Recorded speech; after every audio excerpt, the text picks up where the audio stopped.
Halo teman-teman, perkenalkan nama saya Bediger Evalindo dari 25MN5 Program Studi Manajemen.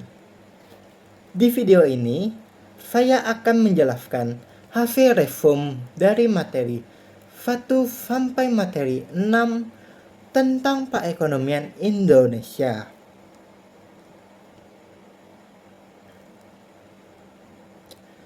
Sebelum masuk ke materi, pertama-tama kita harus mengetahui apa itu ekonomi.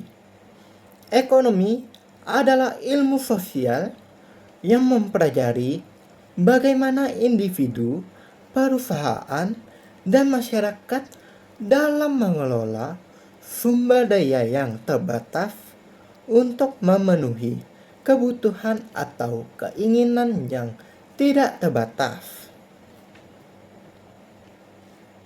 Artinya, kita dihadapkan pada pilihan karena kebutuhan kita banyak, tetapi alat pemuasnya terbatas.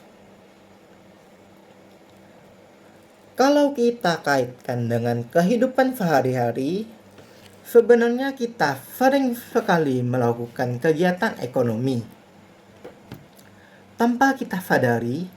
Misalnya, saat kita memilih untuk membeli makanan atau membeli minuman, menabung uang, atau bahkan saat kita membantu usaha keluarga, semua itu adalah bagian dari aktivitas ekonomi. Bahkan saat kita menunda membeli sesuatu karena menabung untuk keperluan lain, itu juga termasuk perilaku ekonomi. Jadi, bisa dibilang ekonomi itu bukan hanya teori, tapi sesuatu yang benar-benar kita jalani setiap hari. Nah, sekarang kita sudah paham dulu apa itu ekonomi. Secara ekonomi secara umum. Selanjutnya, mari kita lihat secara spesifik bagaimana perekonomian Indonesia berjalan. Mulai dari karakteristik utama hingga ruang lingkupnya. Pada materi pertama, yaitu karakteristik utama dan ruang lingkup perekonomian Indonesia.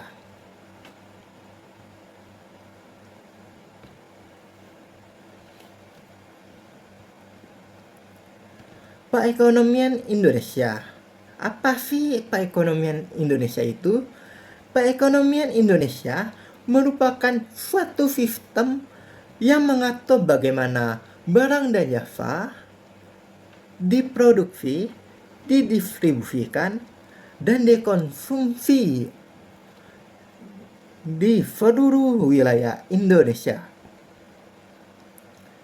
Sistem ini tidak berdiri sendiri, tetapi dipengaruhi oleh berbagai faktor seperti kondisi geografis, jumlah penduduk, kebijakan pemerintah, serta perkembangan teknologi.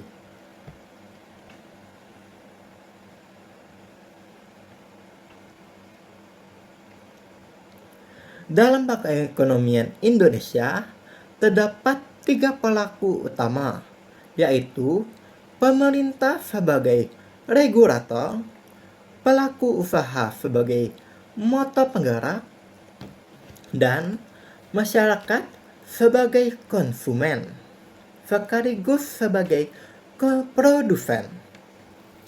Yang pertama, pemerintah yang berperan sebagai pembuat kebijakan dan pengatur jalannya ekonomi.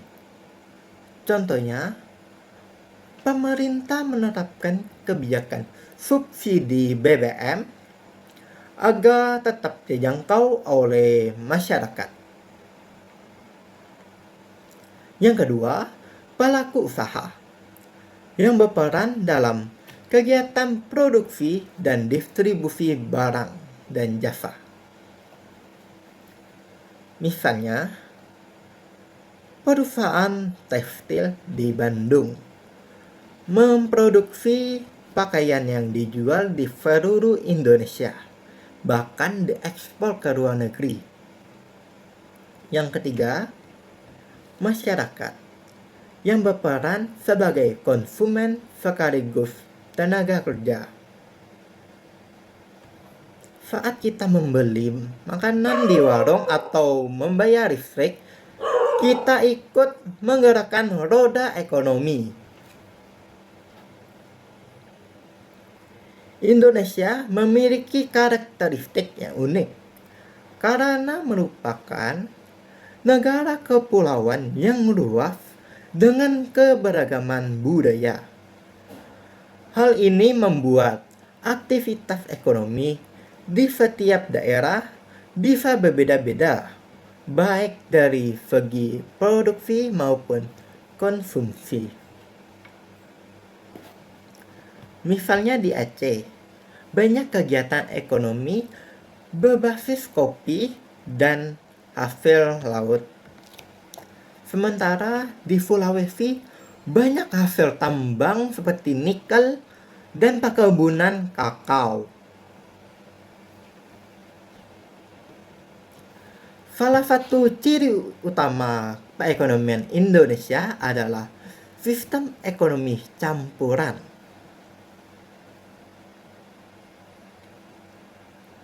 Dalam sistem ini, pemerintah dan swasta sama-sama memiliki peran penting. Swasta berperan dalam menciptakan inovasi dan meningkatkan produksi, sedangkan pemerintah mengatur agar kegiatan ekonomi tetap berjalan secara adil dan merata. Selain itu, Indonesia juga memiliki kekayaan sumber daya alam yang sangat melimpah. Contohnya, minyak bumi, gas alam, batu bara, kelapa sawit, nikel, dan lain sebagainya. Sumber daya ini menjadi salah satu kekuatan utama dalam perekonomian Indonesia, terutama dalam kegiatan ekspor. Misalnya, ekspor kelapa sawit, Indonesia mendukung banyak lapangan kerja di pedesaan dan memengaruhi pendapatan nasional.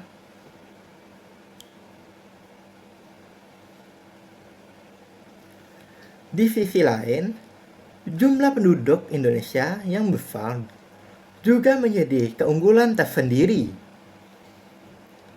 Dengan jumlah penduduk lebih dari 280 juta jiwa, Indonesia memiliki pasar domestik yang luas dan tenaga kerja yang melimpah.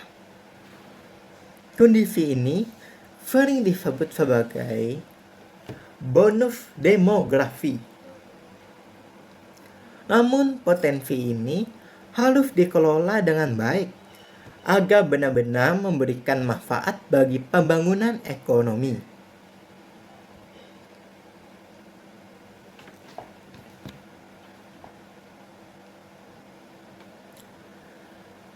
Pemerintah memiliki peran penting dalam menjaga stabilitas ekonomi. Salah satunya melalui kebijakan fiskal dan moneter.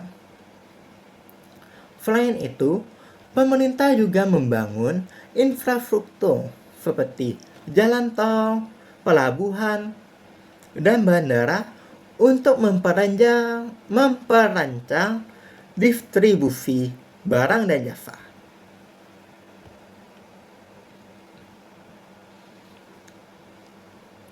Ruang lingkup perekonomian Indonesia dibagi menjadi 3 sektor utama, yaitu sektor primer, sektor sekunder, dan sektor tersier. Sektor primer yaitu kegiatan yang berhubungan langsung dengan alam, seperti pertanian, perkebunan, perikanan, dan pada pertambangan. Yang kedua, sektor sekunder.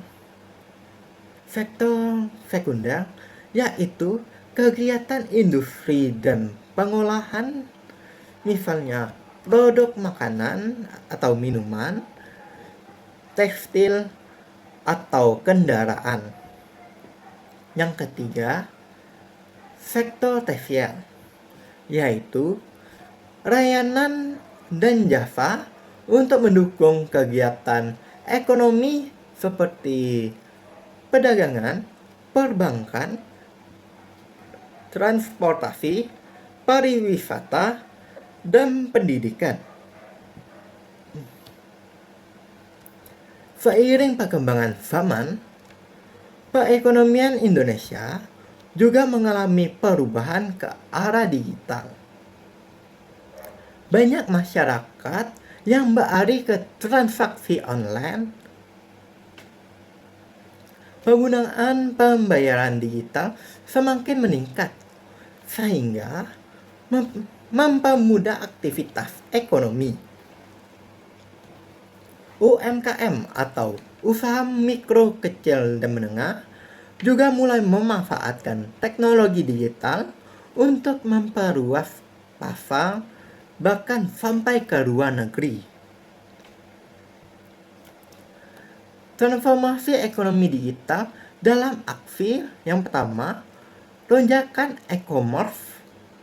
Transaksi perdagangan elektronik meningkat 30% per tahun, mengubah pola konsumsi masyarakat dari offline ke online. Yang kedua, revolusi pembayaran digital. Bank Indonesia mendorong QRIS sebagai standar pembayaran digital nasional, mempermudah transaksi tanpa uang tunai. Yang ketiga, UMKM Go Digital. Usaha mikro, kecil, dan menengah mulai memanfaatkan platform digital untuk memperluas jangkauan pasar hingga ke mancanegara. Setelah kita tahu karakteristik dan ruang lingkup perekonomian Indonesia, sekarang saatnya melihat teori-teori yang mendasari pembangunan dan pertumbuhan ekonomi. Jadi bukan cuma fakta, tapi juga dasar pemikirannya. Pada materi yang kedua, yaitu pendekatan teoritis pembangunan dan pertumbuhan ekonomi. Di materi ini, kita mempelajari dua konsep penting. Yang pertama, pertumbuhan ekonomi, yaitu peningkatan output atau pendapatan nasional. Sedangkan pembangunan ekonomi yang mencakup peningkatan kesejahteraan masyarakat secara menyeluruh.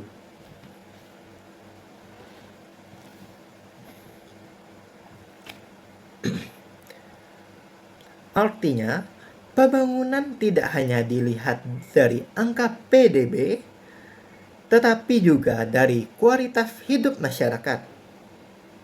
Misalnya, apakah anak-anak bisa mengakses pendidikan dengan baik?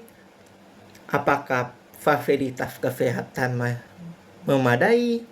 Atau apakah pendapatan masyarakat merata?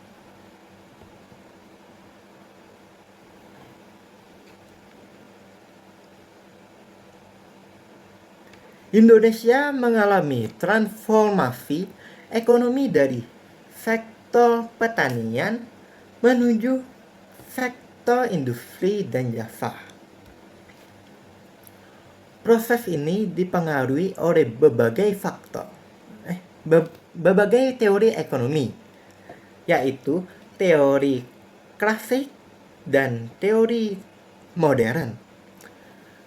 Teori klasik seperti Adam Smith yang menekankan pentingnya pasar bebas. Yang kedua, teori modern seperti Rostow menjelaskan tahapan pembangunan ekonomi dan masyarakat dari masyarakat tradisional hingga masyarakat maju. Namun, dalam praktiknya, pembangunan ekonomi sering menghadapi tantangan, terutama ketimpangan ekonomi. Di Indonesia, ketimpangan masih terlihat antara wilayah barat dan timur. Pemerintah perlu membuat kebijakan yang mendorong pemerataan pembangunan atau infrastruktur. Misalnya, melalui pembangunan infrastruktur di Papua atau Sulawesi. Faktor-faktor yang mempengaruhi pembangunan ekonomi antara lain ada investasi, kualitas sumber daya manusia, infrastruktur, dan yang terakhir teknologi. Investasi yang meningkatkan kapasitas produksi. Yang kedua, kualitas sumber daya manusia yang menentukan produktivitas. Yang ketiga, infrastruktur untuk mempermudah distribusi barang dan jasa. Yang terakhir, teknologi yang meningkatkan efisiensi dan membuka peluang baru.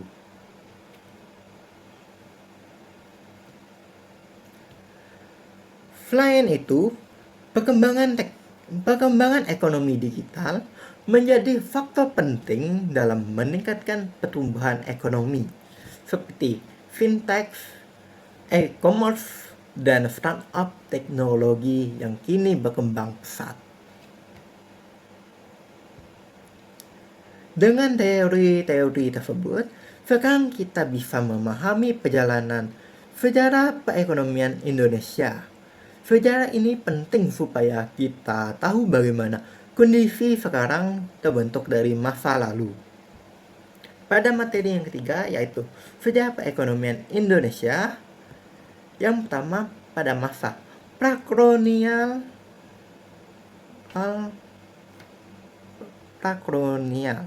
fondasi ekonomi Nusantara. Sebelum Belanda atau bangsa Eropa lainnya datang, Nusantara sudah dikenal sebagai pusat perdagangan internasional. Kerajaan-kerajaan Hindu, Buddha, dan Islam di Jawa, Sumatera, dan Maluku menjadi simpul perdagangan rempah-rempah yang ramai.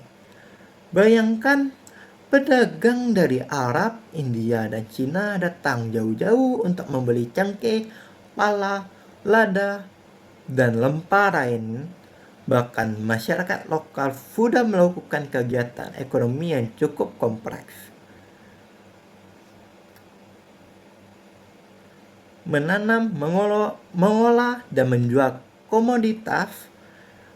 Aktivitas ini menunjukkan bahwa ekonomi Indonesia sejak dulu sudah berbasis perdagangan dan keterhubungan internasional. Selain rempah-rempah, kerajaan juga memproduksi kain, perhiasan, dan hasil kerajinan yang diekspor. Di sini kita bisa lihat fondasi penting kerjasama sosial, distribusi kekayaan, dan peran strategis geografis Indonesia sebagai jalur perdagangan dunia. Masa kolonial, eksploitasi, dan struktur ekonomi. Ketika Belanda datang melalui VOC, mereka menguasai perdagangan rempah dan sumber daya alam. Selama 350 tahun, Belanda menerapkan sistem yang fokus pada keuntungan mereka sendiri. Salah satu kebijakan terkenal adalah tanam paksa, di mana rakyat diwajibkan menanam komoditas tertentu untuk diekspor. Ada juga politik etis yang meskipun dimaksudkan untuk membangun pendidikan, kesehatan, dan infrastruktur, tetap meninggalkan dampak sosial dan ekonomi yang kompleks. Hasilnya, masyarakat lokal memiliki ketergantungan struktural. Sebagian besar produksi diarahkan untuk keuntungan kolonial, bukan untuk kebutuhan rakyat sendiri. Sistem ekonomi saat itu sangat eksploitatif dan warisannya masih terasa hingga masa kemerdekaan. Periode kemerdekaan dan Orde Lama 1950 sampai 1966. Setelah merdeka, Indonesia mencoba membangun ekonomi sendiri, yaitu demokrasi liberal. Di awal kemerdekaan, pertumbuhan ekonomi cukup menjanjikan, sekitar 6,5% antara 1952 sampai 1958. Namun, inflasi tinggi dan hyperinflasi ekstrim pada 1966 menjadi hambatan besar. Kondisi politik yang tidak stabil membuat investasi sulit dan pembangunan ekonomi berjalan lambat. Nasionalisasi dan sosialisasi. Pemerintah saat itu menasionalisasi perusahaan asing untuk membangun kemandirian ekonomi. Kebijakan sosialisasi diterapkan agar rakyat bisa ikut memiliki dan mengelola aset ekonomi. Sayangnya, keterbatasan sumber daya manusia dan konflik politik membuat program ini tidak berjalan mulus. Krisis dan hambatan. Ketidakstabilan politik, termasuk pergantian kabinet yang cepat, membuat bisnis dan investasi ragu untuk berkembang. Hal ini mengajarkan kita bahwa stabilitas politik sangat berpengaruh pada pertumbuhan ekonomi. Masa Orde Baru 1966 sampai 1998. Pembangunan dan stabilitas era ini dipimpin oleh Presiden Soeharto. Fokus pada stabilitas ekonomi dan pembangunan infrastruktur.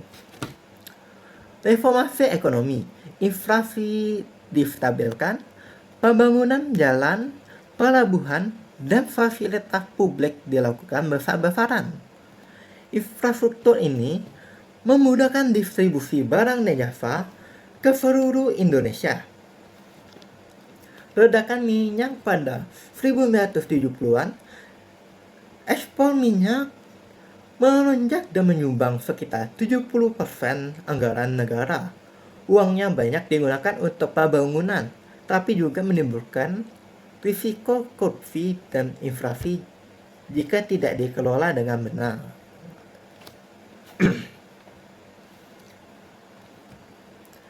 Deregulasi dan investasi. Mulai 1980-an, pemerintah membuka peluang investasi asing, memperkenalkan deregulasi, dan mendukung pertumbuhan industri. Akibatnya, ekonomi Indonesia tumbuh lebih cepat dibandingkan periode sebelumnya. Namun, meski pertumbuhan tinggi, masih ada ketimpangan regional. Wilayah Jawa lebih maju dibanding wilayah timur Indonesia. Ini mengingatkan kita bahwa pertumbuhan harus seimbang dengan pemerataan pembangunan. Krisis keuangan Asia 1997.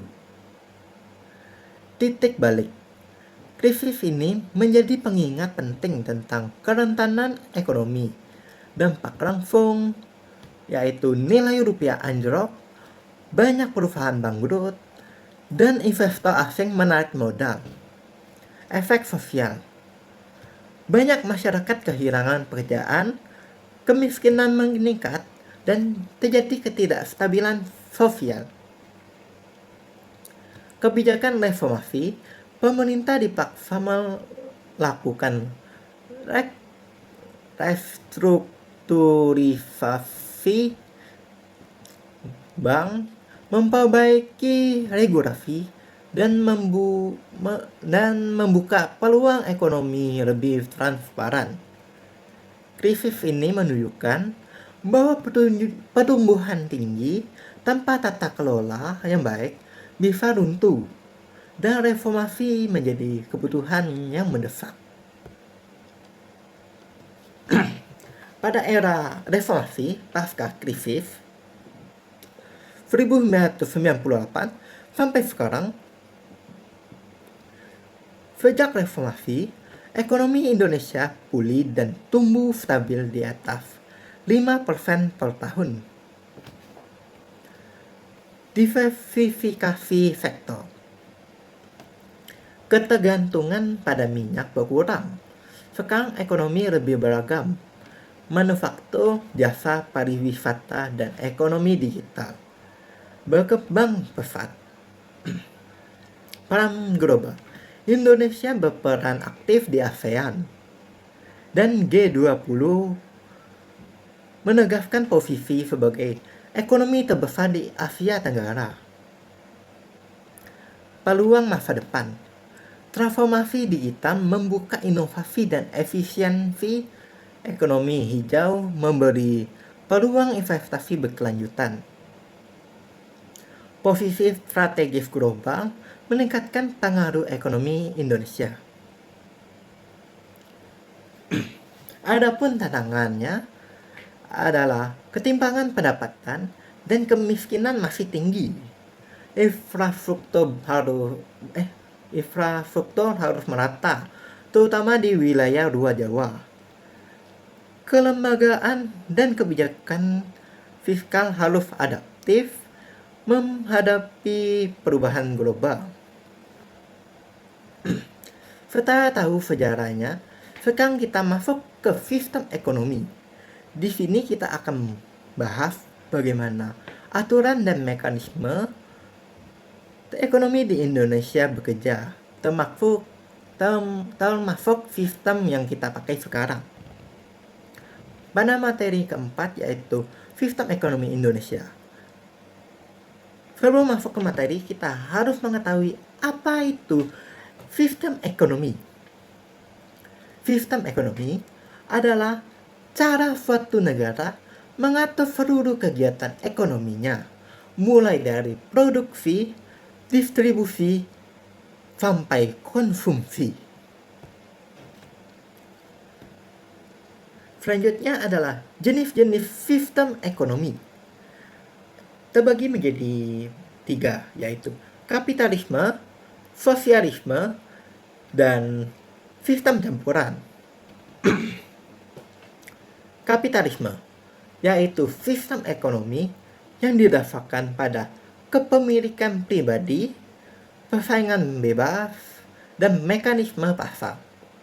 Sosialisme, yaitu sistem ekonomi yang menekankan kepemilikan bersama atas alat produksi dan distribusi dengan intervensi pemerintah yang kuat. Sistem campuran, yaitu sistem ekonomi yang menggabungkan elemen-elemen kapitalisme dan sosialisme, yaitu sektor swasta dengan sektor pemerintah, dengan kombinasi kepemilikan pribadi dan intervensi pemerintah. Sistem ekonomi Pancasila. Sistem ekonomi Pancasila yaitu sistem ekonomi yang berlandaskan pada nilai-nilai Pancasila dan Pasal 33 Undang-Undang Dasar 1945 yang menekankan pada kesejahteraan rakyat, keadilan sosial, dan gotong royong. Pada sistem ini, pemerintah berperan sebagai pengatur, sektor swasta sebagai inovator, dan koperasi memperkuat ekonomi rakyat. Sistem ini menyesuaikan diri dengan perkembangan zaman dari Orde Baru hingga era digital. Adapun tantangan pada sistem ini yaitu kesenjangan ekonomi, teknologi yang baru merata, serta perubahan iklim.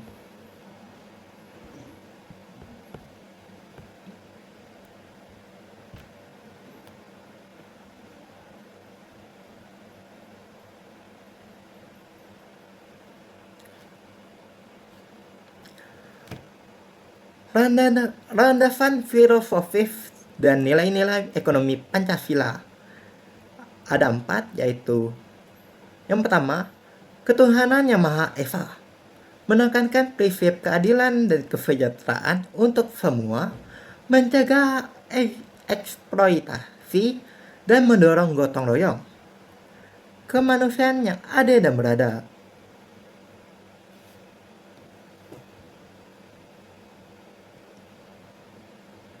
Menjunjung tinggi nilai kemanusiaan, melarang diskriminasi, dan mendorong kesetaraan. Persatuan Indonesia membangun ekonomi yang terintegrasi dan merata di seluruh wilayah Indonesia. Kerakyatan yang dipimpin oleh hikmat kebijaksanaan dalam pemusyawaratan perwakilan. Mendorong partisipasi masyarakat dalam pengambilan keputusan ekonomi dan mendorong demokrasi ekonomi. Adapun ciri-ciri utama sistem ekonomi Pancasila yaitu yang pertama, keadilan sosial, memastikan setiap warga negara memiliki kesempatan dan akses yang sama terhadap sumber daya ekonomi. Yang kedua, kesejahteraan bersama, mengembangkan ekonomi yang berkelanjutan, menciptakan lapangan kerja, dan meningkatkan kualitas hidup masyarakat. Yang ketiga, kemakmuran rakyat, memastikan manfaat pembangunan ekonomi dinikmati secara adil dan merata. Peran negara dalam sistem ekonomi Pancasila. Yang pertama, regulasi, menetapkan aturan dan kebijakan yang adil dan transparan untuk mengatur kegiatan ekonomi. Yang kedua, infrastruktur, membangun infrastruktur yang memadai untuk menunjang pertumbuhan ekonomi dan perkembangan wilayah. Yang ketiga, sosialisasi, mempromosikan budaya kerja keras, etos kerja, dan nilai-nilai Pancasila dalam kegiatan ekonomi. Peran swasta dan koperasi dalam sistem ekonomi Pancasila. Peran swasta adalah untuk menciptakan lapangan kerja, meningkatkan produktivitas, dan mendorong inovasi. Sedangkan koperasi membangun ekonomi rakyat, menguatkan perekonomian lokal, dan memberdayakan masyarakat.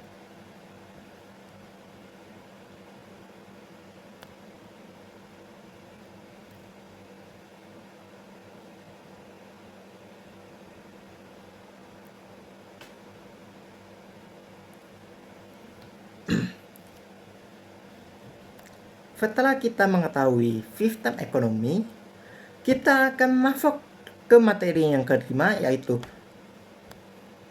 pendapatan nasional dan pertumbuhan ekonomi di Indonesia. Sebelum itu, kita harus mengetahui apa itu pendapatan nasional. Pendapatan nasional adalah total nilai seluruh barang dan jasa akhir yang dihasilkan oleh warga negara dalam suatu periode tertentu, biasanya 1 tahun. Konsep ini menjadi tolak ukur utama untuk mengukur kesejahteraan ekonomi suatu negara secara makro.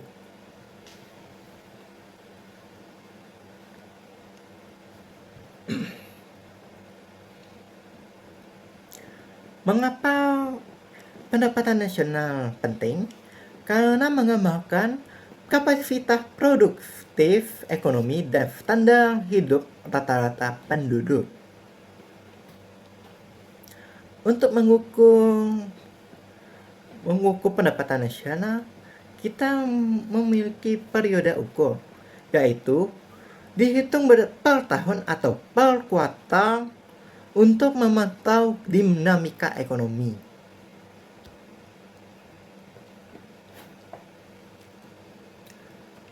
Komponen pendapatan nasional. Pendapatan nasional terdiri dari berbagai macam komponen yang mencerminkan aktivitas ekonomi seluruh pelaku, mulai dari rumah tangga, perusahaan, dan pemerintah. Adapun sumber pendapatan, yaitu upah tenaga kerja, sewa tanah, bunga, modal, dan keuntungan perusahaan.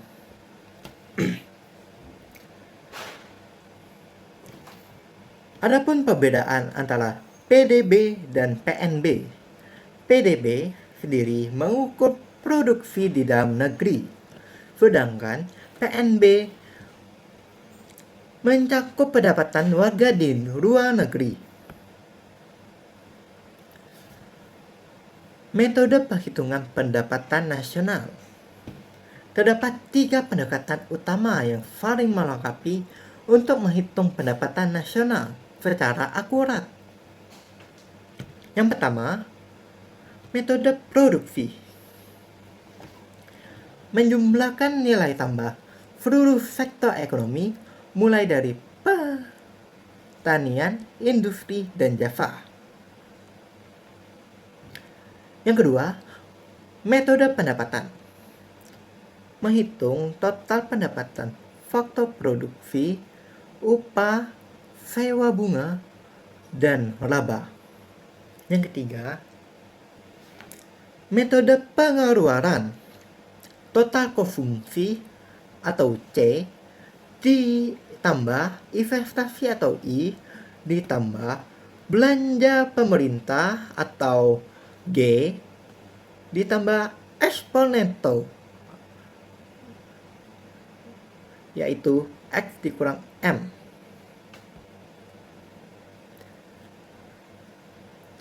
Pertumbuhan ekonomi. Pertumbuhan ekonomi diukur dari persentase kenaikan pendapatan nasional real dari satu periode ke periode berikutnya.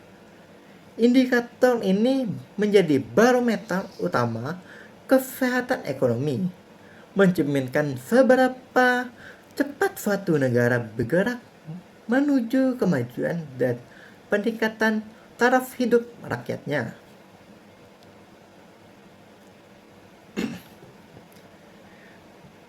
Selanjutnya kita akan membicarakan tentang faktor-faktor yang mempengaruhi pertumbuhan ekonomi. Yang pertama, investasi dan PMTB atau pembentukan modal tetap bruto.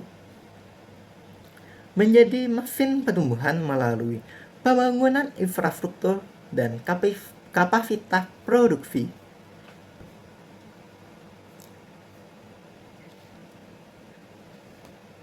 Yang kedua, konsumsi dan belanja pemerintah. Konsumsi rumah tangga menyumbang porsi terbesar PDB, diperkuat oleh stimulus fiskal pemerintah. Yang ketiga, perdagangan internasional, ekspor impor, serta kondisi ekonomi global turut menentukan laju pertumbuhan ekonomi domestik.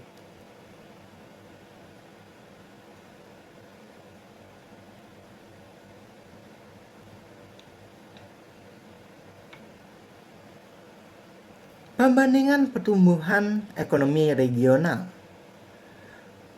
Dominasi Pulau Jawa.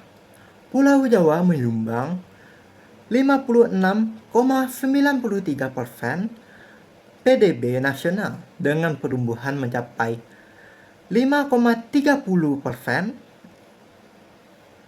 didorong oleh sektor industri, perdagangan, dan jasa keuangan yang terkonsentrasi di wilayah ini. Sumatera, Kalimantan, Sulawesi, serta wilayah timur Indonesia juga mencatat pertumbuhan positif, menandakan pemerataan aktivitas ekonomi yang semakin baik. Dampak pertumbuhan ekonomi terhadap pendapatan masyarakat. 6-7 juta rupiah pendapatan bulanan rata-rata pendapatan per kapita warga Indonesia pada 2025. Angka kemiskinan menurun seiring peningkatan lapangan kerja dan daya beli. Pengangguran berkurang berkat ekspansi sektor industri dan jasa. Pertumbuhan ekonomi yang inklusif berdampak langsung pada peningkatan kesehatan, peningkatan kesejahteraan, penurunan angka kemiskinan, dan perluasan akses terhadap pendidikan serta layanan kesehatan. Adapun tantangan dan peluang pertumbuhan ekonomi Indonesia.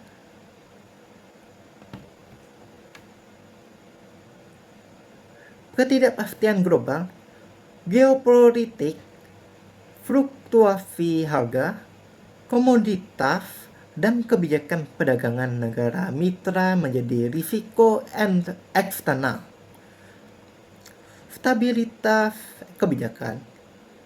Sinergi kebijakan fiskal dan moneter krusial untuk menjaga inflasi rendah dan pertumbuhan berkelanjutan. Digitalisasi. Transformasi digital dan ekonomi hijau menjadi pendorong utama pertumbuhan masa depan.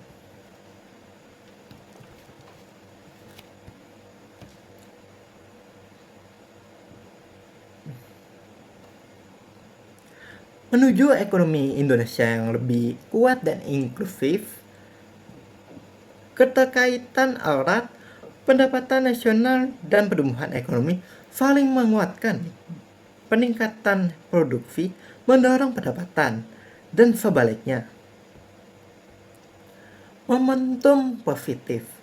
Pertumbuhan 5,11% di 2025 menandai kepercayaan pasar dan fondasi ekonomi yang semakin kokoh. Kunci keberlanjutan. Sinergi kebijakan pemerintah, inovasi, dan partisipasi aktif masyarakat menjadi penentu masa depan ekonomi Indonesia.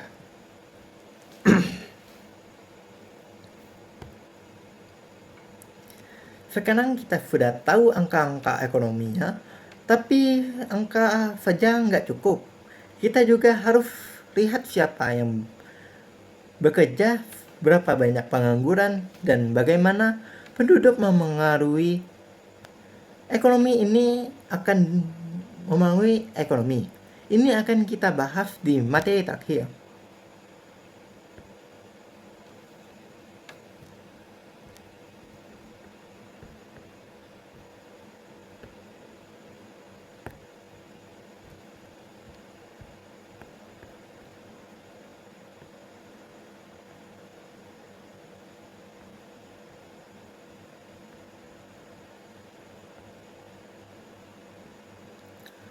pada materi yang terakhir atau materi yang keenam, yaitu kependudukan, ketenagakerjaan, dan pengangguran.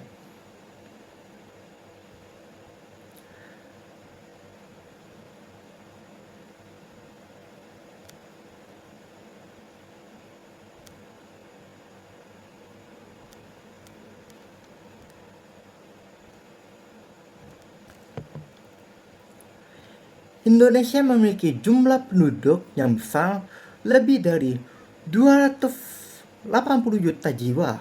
Ini bisa menjadi kekuatan jika dikelola, tapi juga tantangan jika lapangan kerja tidak cukup.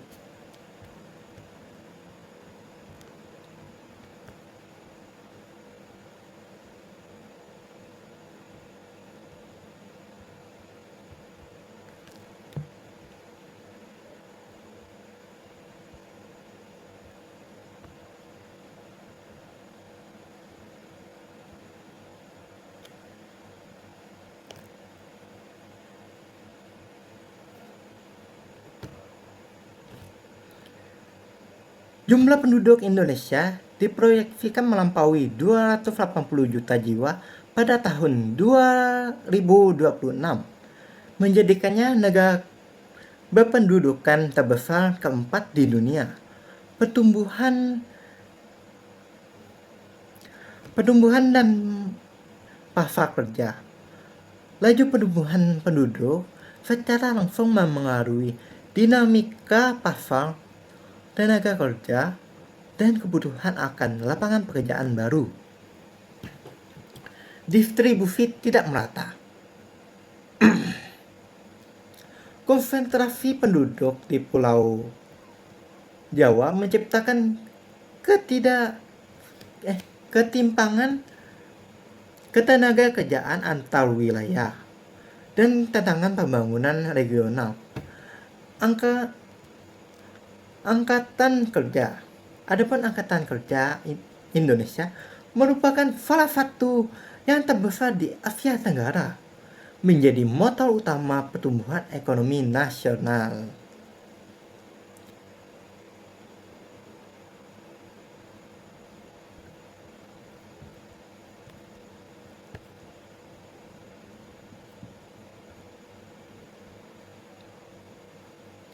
Dengan lebih dari 155 juta orang dengan tingkat partisipasi 70-72%. Definisi dan konsep pengangguran. Pengangguran adalah individu dalam usia kerja yang tidak bekerja, sedang aktif mencari pekerjaan, dan siap untuk bekerja apabila tersedia kesempatan. Pengangguran merupakan isu kompleks yang mencakup berbagai jenis dan dimensi, mulai dari friksional, struktural, musiman, silikal, hingga terselubung. Dampaknya tidak hanya bersifat ekonomi, menurunkan kesejahteraan masyarakat, tetapi juga sosial, seperti meningkatnya potensi kriminalitas dan ketidakstabilan sosial. Adapun jenis-jenis pengangguran di Indonesia. Yang pertama, friksional, yaitu jeda waktu alami saat seseorang berpindah atau mencari pekerjaan baru, bersifat sementara dan sulit dihindari. Yang kedua, struktural, ketidaksesuaian antara keterampilan tenaga kerja dengan kebutuhan pasar akibat perubahan teknologi atau industri.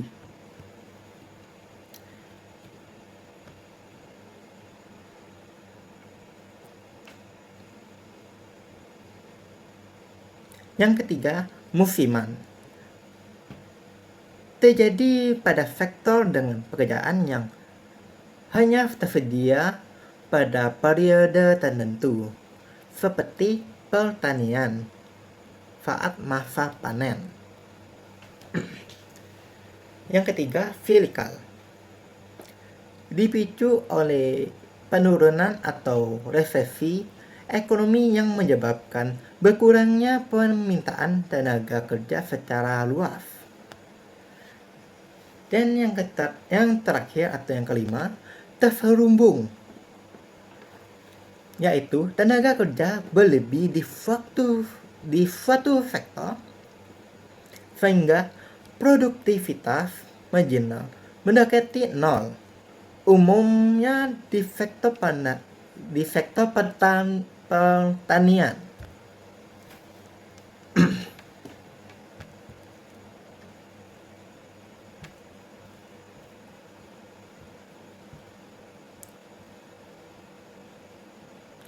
Pemerintah melakukan pelatihan kerja, pendidikan vokasi, pengembangan UMKM, dan investasi untuk membuka lapangan kerja.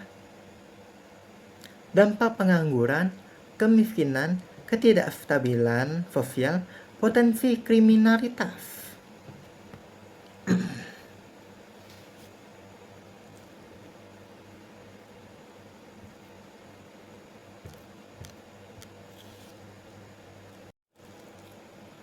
Kesimpulan dari materi 1-6 bisa kita simpulkan, perekonomian Indonesia adalah sistem yang kompleks, dinamis, dan saling terkait. Ia bukan sekedar angka di atas kertas, melainkan sebuah ekosistem hidup yang dipengaruhi oleh karakteristik geografis, jumlah penduduk, kebijakan pemerintah, dan perkembangan teknologi. Sebagai negara kepulauan dengan lebih dari 280 juta penduduk, aktivitas ekonomi kita berbeda-beda di tiap wilayah, sehingga pembangunan harus dirancang agar merata. Sistem ekonomi Pancasila menjadi jawaban atas kondisi ini.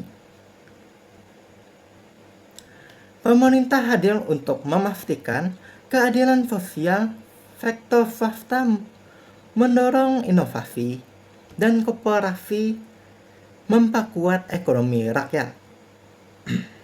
Contohnya, subsidi BBM atau distribusi kebutuhan pokok ke daerah terpencil menunjukkan bagaimana keadilan sosial dijalankan secara nyata.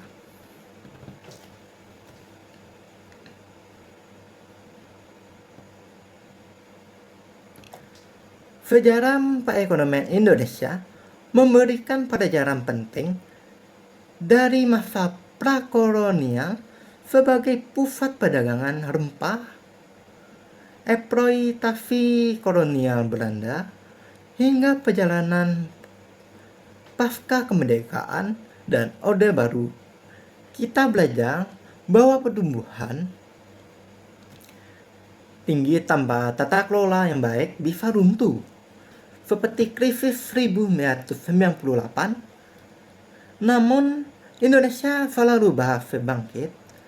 Kini fokus bergeser dari ketergantungan pada minyak ke hilirisasi industri, manufaktur, jasa, dan ekonomi digital. Sejarah bukan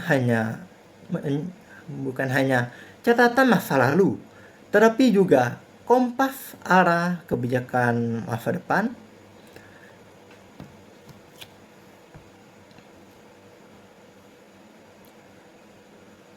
Dalam menilai ekonomi, angka PDB atau pertumbuhan ekonomi penting tetapi tidak cukup.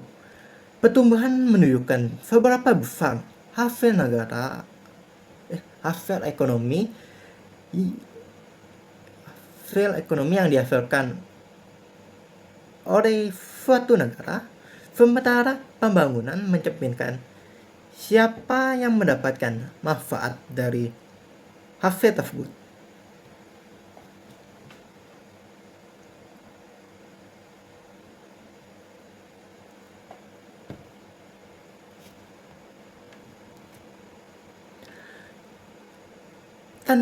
Adapun tantangan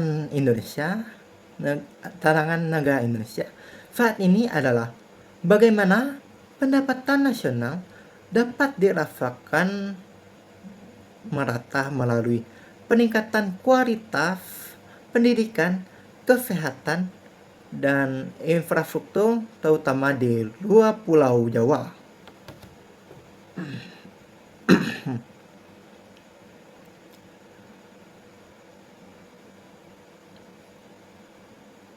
Pertumbuhan ekonomi harus sejalan dengan peningkatan kesejahteraan masyarakat. Manusia adalah variabel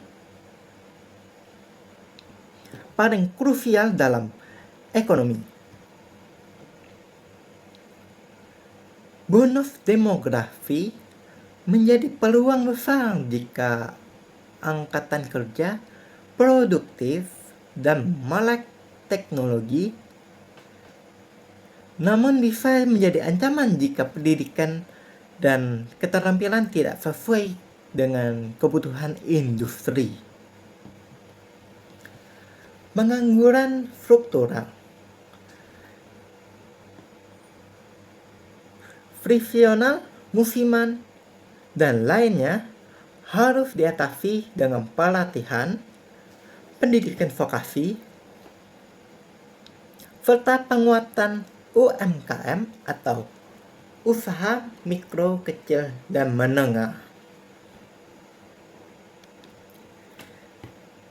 Digitalisasi UMKM atau usaha mikro, kecil, dan menengah menjadi kunci agar masyarakat ikut aktif dalam pembangunan ekonomi. Tidak hanya menjadi penonton. Selain itu, sumber daya alam Indonesia atau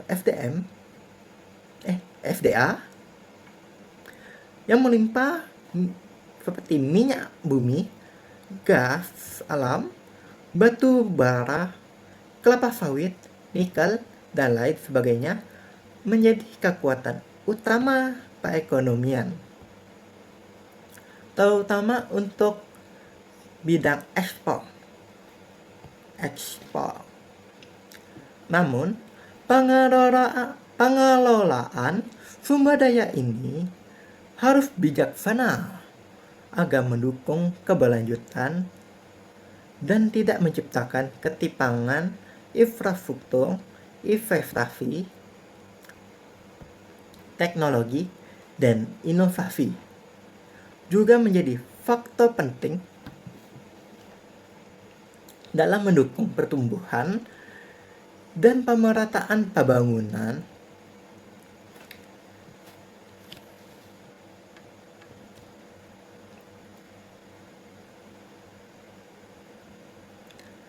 dengan memahami fondasi ekonomi, sejarah perjalanan, indikator pertumbuhan, peran manusia, dan sistem ekonomi yang dijalankan, jelas bahwa Indonesia sedang berada dalam masa transisi. Dalam masa transisi besar. Dari ekonomi berbasis komoditas mentah menuju ekonomi bernilai tambah. Dari transaksi konvensional ke digital. Dan dari pembangunan yang timpang menuju pembangunan inklusif. Setiap elemen sumber daya alam atau SDA, jumlah penduduk, sistem ekonomi, sejarah pembangunan, pendapatan nasional, hingga ketenaga kerjaan saling terhubung.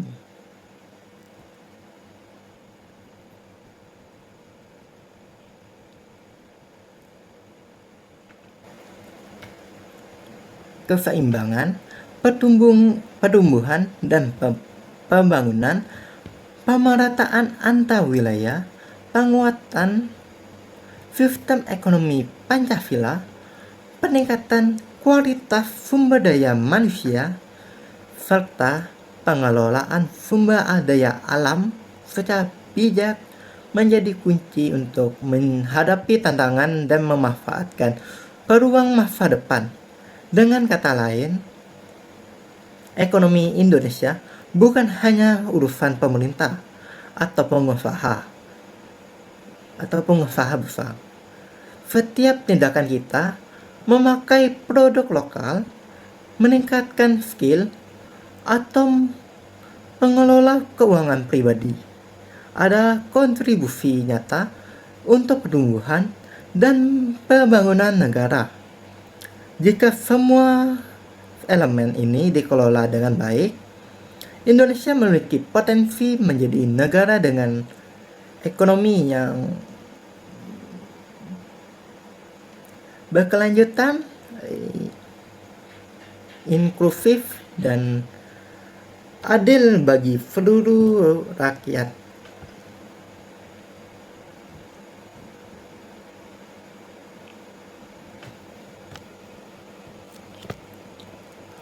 Manusia sebagai subjek dan objek ekonomi. Inilah variabel paling krusial. Kita punya 280 juta jiwa. Ini adalah pisau bermata dua. Bisa menjadi peluang, bisa juga menjadi ancaman. Peluang bonus demografi. Jika angkatan kerja kita produktif dan melek teknologi, kita akan menjadi raksasa ekonomi dunia. Dan ancamannya, jika pendidikan tidak menyambung dengan kebutuhan industri, maka pengangguran struktural akan meredak. Solusinya, kita tidak bisa hanya mengandalkan lapangan kerja dari perusahaan besar. UMKM atau usaha mikro, kecil, dan menengah adalah tulang punggung. Seperti yang telah dibahas di sistem ekonomi, digitalisasi UMKM adalah kunci agar angkatan kerja kita tidak hanya menjadi penonton di negeri sendiri.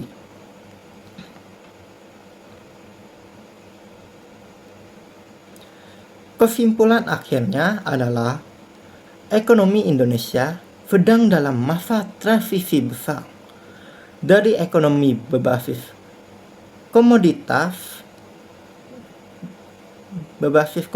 mentah menuju ekonomi nilai tambah atau hilirisasi, dari transaksi konvensional menuju ekonomi digital.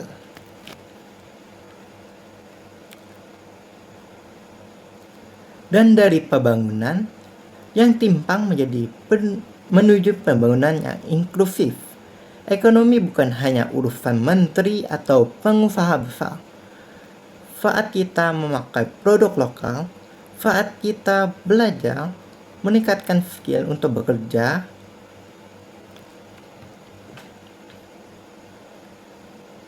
atau saat kita bijak mengelola keuangan pribadi, kita sedang berkontribusi pada PDB Indonesia.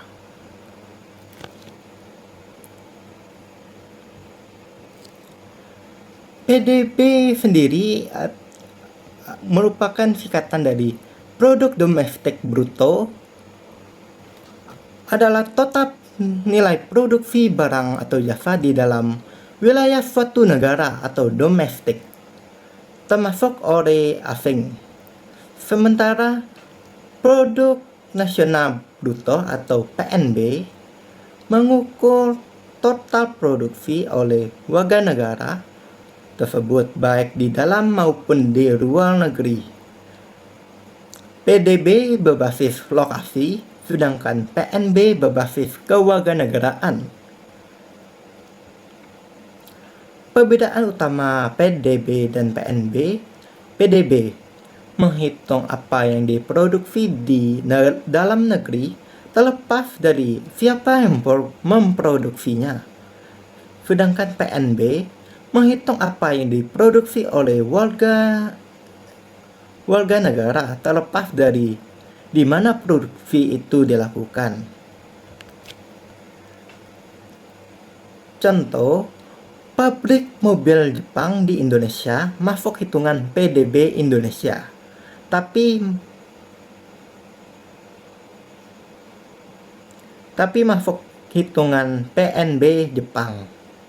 PDB lebih baik untuk melihat aktivitas ekonomi dalam negeri, sementara PNB menunjukkan pendapatan real yang dihasilkan penduduk suatu negara.